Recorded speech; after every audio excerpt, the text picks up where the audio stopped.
guys, Lee Michelle Resistance Chicks. We're coming at you April 1st, 2017. It ain't no joke.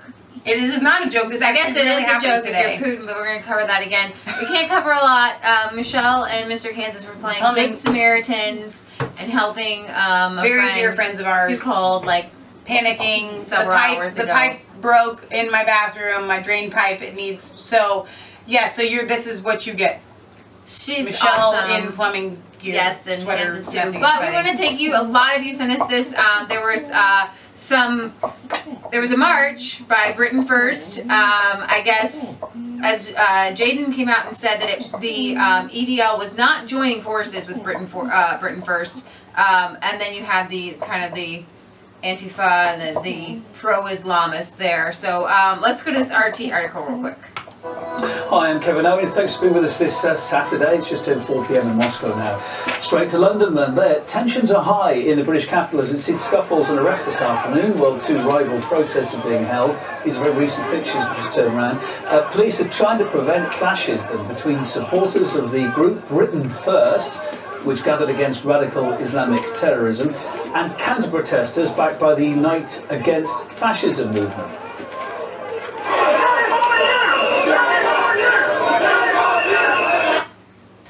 This was obviously well planned, this counter-protest, because they all have the same purple signs. Yeah. I always wonder, when you show up, like you hear about these things happening, how do they all get the signs? Where do the signs come from? I have no idea. I think the same. 500 signs.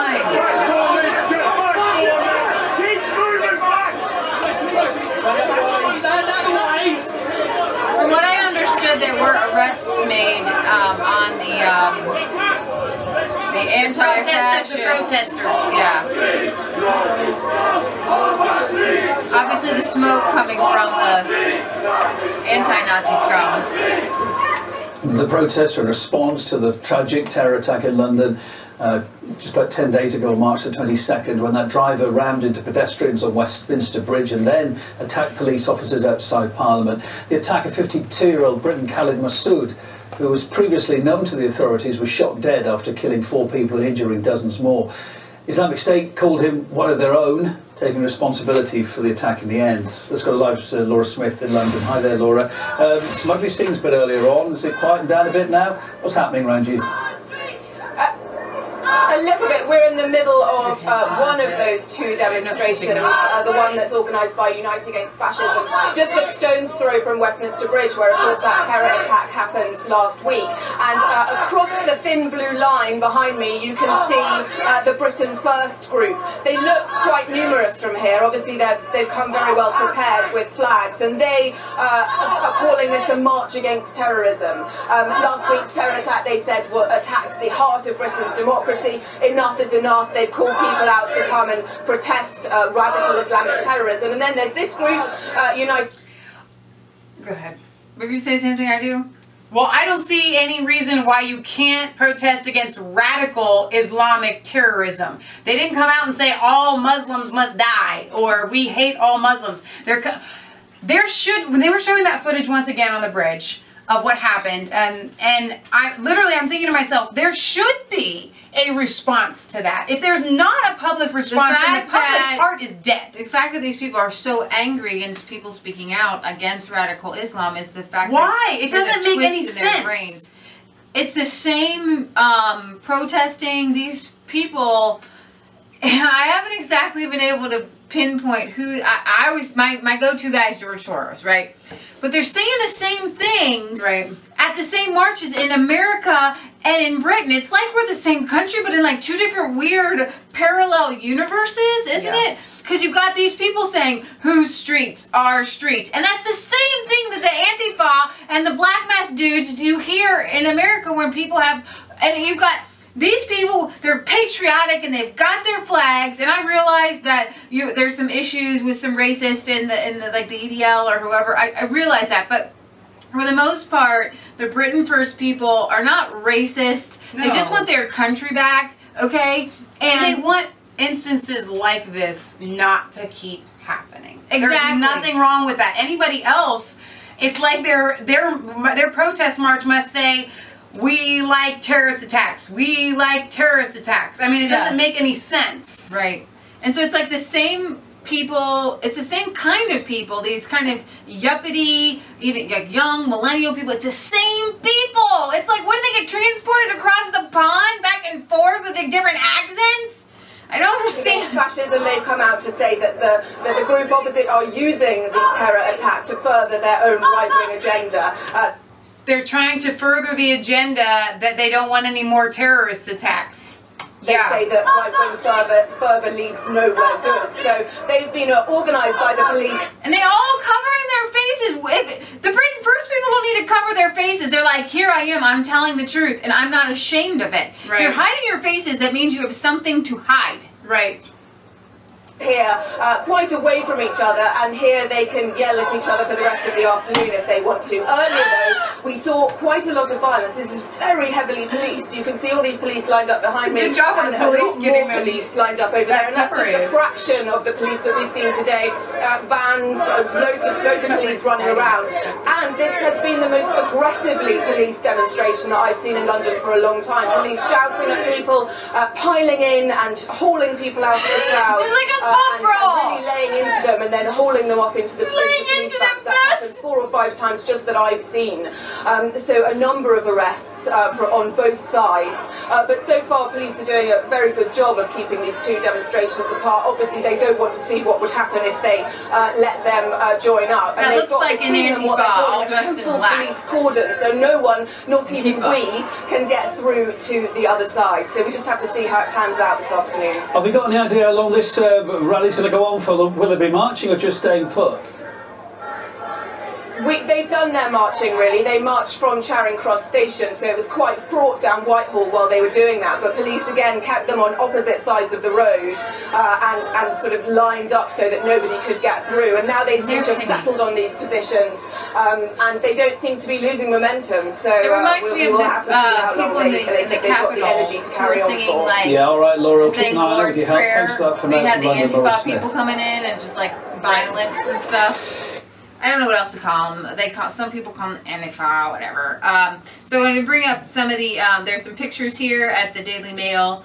I guess a total of 14 people were arrested for various offenses.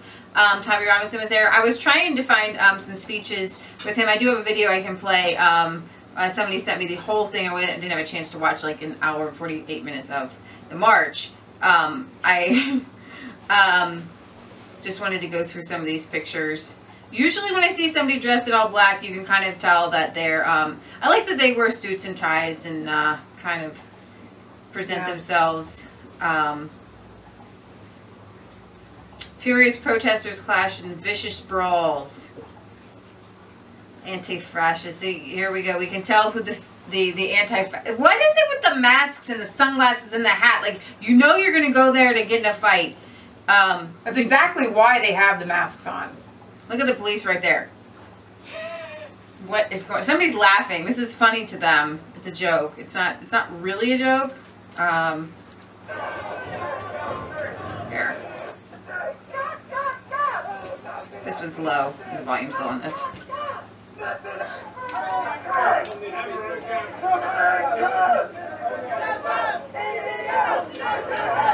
EDL, go to hell.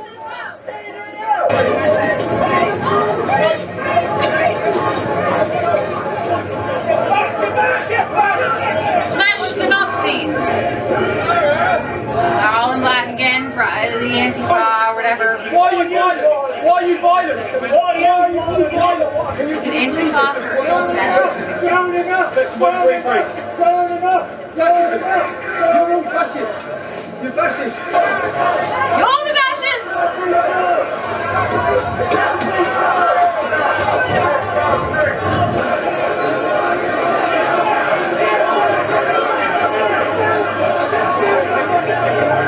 I have to say, some of the Britain First videos were the first videos that I stumbled across that let me know what was going on. Mm-hmm. And they were quite moving, I have to say.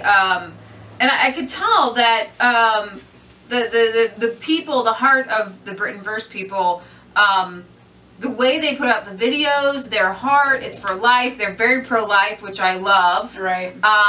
And they put their lives on the line. I know they've had death threats and things like that. Sure, and absolutely. they're doing what they can to protest in a way that kind of, you need to draw attention to the fact that every day somebody is sending us something where Carlin sent me something where a woman was dragged into a bathroom in a convenience store. She worked there, and she was raped. And the people working there had to call the police. The police opened the door on this Muslim refugee immigrant guy, and he was like saying Allah Akbar. I'm not even joking. It's a thing. So you would think that if you were surrounded by other people, that but they're so brazen. Right. They're so brazen and so bold because they know that it's like a gang. Right. I could kill you. I could kill all of you, and I could have more people come and kill you. Right. So just stick with us for a second while this is a long video, so I just want to maybe play it for a little bit. This was the march today. RT came down.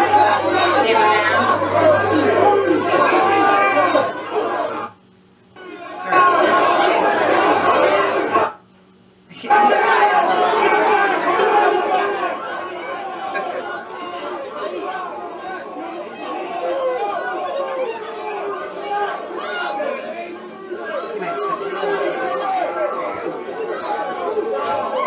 A lot of stuff going on here. I mean, I have to say I am impressed with the British police. They're doing the very best that they can. You know, though, I've seen some videos where the British police asked the Britain First people to just, you know, not calm down, but to take into consideration the Muslims' feelings. Like, really? I recognize that they're acting crazy, but maybe you could be the one because you go to the responsible ones. Yeah. Right. You always go to the responsible kid, you know, to tell them to back, because obviously the kids with the masks and the hats are there to cause a lot of trouble. And what was interesting is I read an article on WND, and I should bring it up.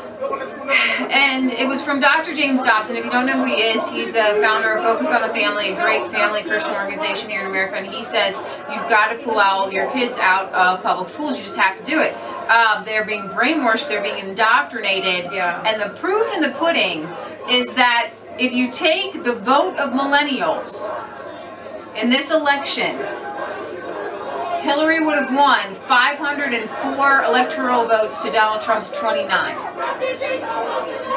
So the idea is that these millennials, this generation, they always said, give me a generation of school kids and I will give you the politicians, the next generation. Yeah. So they have trained these children, these millennials. Very scary. I'm not saying all millennials, because you're either red pilled or you're blue pilled.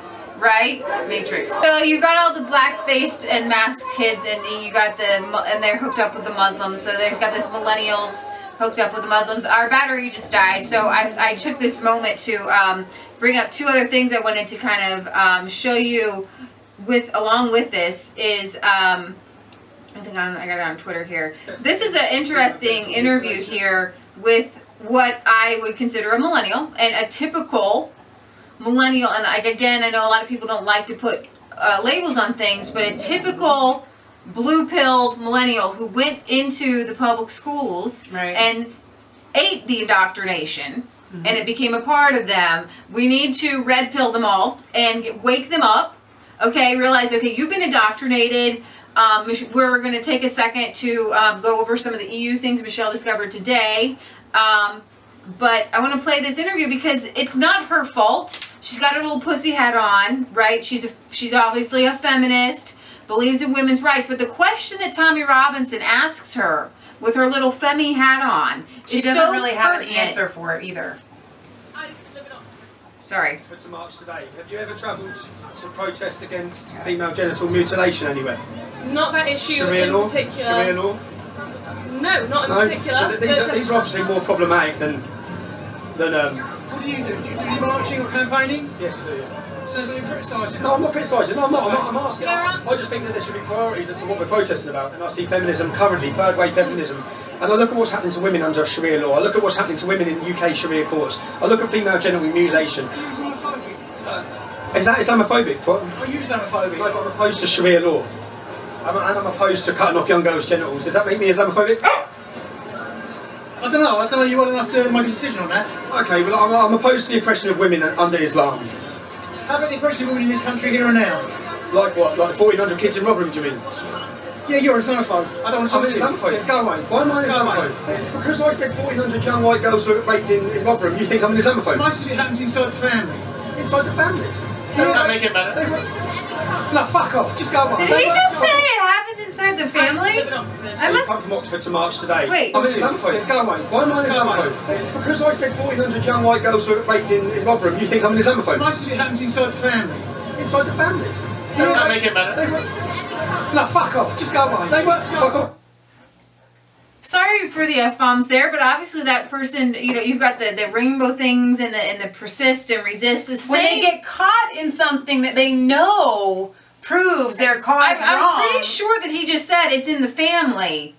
Something weird about that, because then the reporter was like, does that make it better? Right. That was a weird exchange. I didn't understand exactly what he said there. But that was creepy for me. Oh, yeah. That was creepy for me. So you have these different generation... Patriot Gallery? Yeah. I see somebody like that and I think, oh my gosh, he's abusing his own children or he's abusing his grandchildren. He could be one of those pedophiles. He's one of those. He's a Jerry Seville.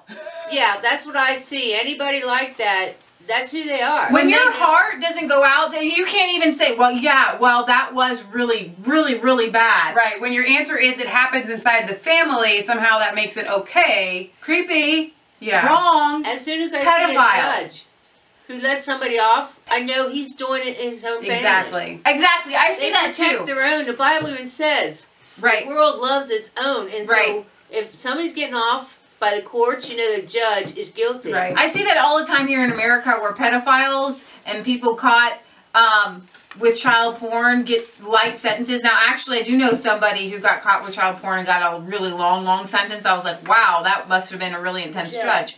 But the only way that he got that sentence, I think, was because there was a whole setup, like an FBI thing. But if you're just caught with something, then... Oh, our dog is stuck. No, she's not stuck. Jasper, come here. Come here. Jasper.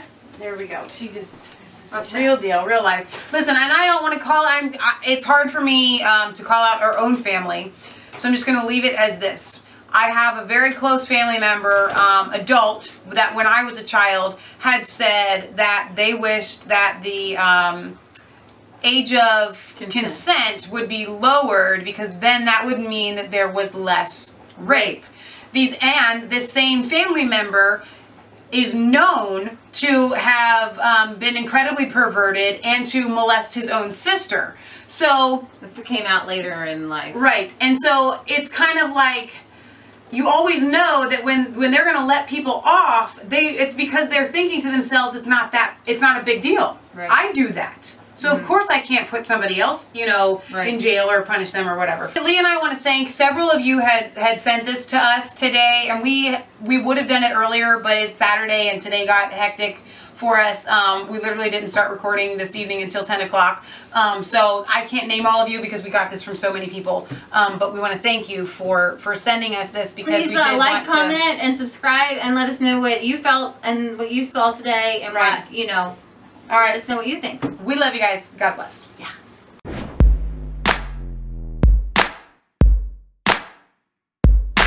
I was cold all alone. No place for